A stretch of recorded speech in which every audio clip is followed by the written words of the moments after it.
maamulka gobolka Banaadir ayaa maalmahan waday daafurka xafiisyada adeegyada dawladda hoose oo laga hirgelinayay degmooyinka gobolka.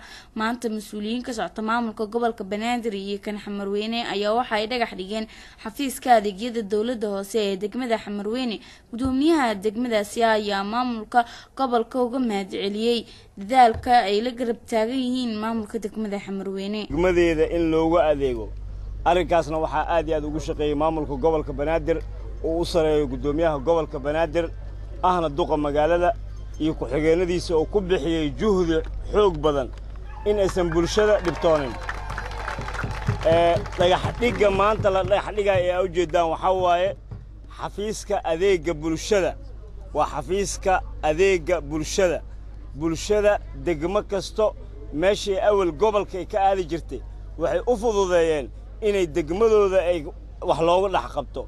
ilaahay ama haddaas le ka sokoona waxaan u mahad celinaynaa maamulka gobolka Banaadir oo dardar gelinayo in shacabka gobolka Banaadir uu moralkooda dhiso wax tusiyo wax qabadka dardarka ah marka aadaan ugu mahad celinaynaa degmooyinka barnaamijkan degmooyinka hadda si shaqeynooyin boo hawsha way wadaan hadda waxaan ahay degmooyinka hadda labaad phase 2 way phase 1 وجاء هولهooda way wataan marka insha Allah waxaan leenahay soo dhawaada. sidoo kale waxa halkaasi ka hadlay gudoomiye ku-xigeenka koowaad ee maaliyadda maamulka gobolka Banaadir Xuseen Nuur Maxamed in maamulka gobolka Banaadir ay ka go'an tahay in adeega dadweynuhu ay uga baahan yihiin dawladda hoose in lagu geeyo degmooyinkooda tan waxay qayb ka tahay inaan u fududeyno dadweynaha magaalada Muqdisho ku nool in qof kasta oo muwaadin oo degmadu ku nool yahay uu ka heli karo adeeg kasta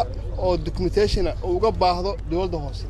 maanta waxaan dhagax dhigaynaa in 6 degmo oo sida boorka ku cad in laga bilaabo dhismihii xafiisadii loogu adeegi lahaa dadweynaha ku nool degmooyinkaas. macnaheedu ma aha 12 degmo kala harsan in ayaga laga sameeyo doono intooda badan waa ka furnay laakiin iyagana waxaa laga dhisi doonaa xafiiso kale. waxaan u kala qaybinaa 2 qaybood. degmooyinka qaar waxay u baahan yihiin dayactir degmooyinka qaarna waxay u baahan yihiin in eber laga soo bilaabo oo loo dhiso xafiisyo cusub. marka kuwaan 6 hadda ugu horeysa inta hartan waxaan rajaynaynaa dhamaadka bisha in ayagana la bilaabi doono.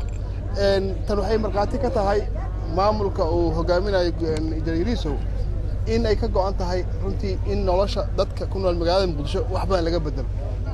ma aha suurtagal in qof muwaadin ee ku nool degmada Dharkeeley uu soo aado halkan u yimaado inuu qaato dhalasho ama sugnaan. qofku xaq u leeyahay muwaadinka degmada uu ka tirsan yahay oo ku nool yahay oo ku leeyahay xuquuqda inuu ka helo adeeg kasta oo u baahan yahay.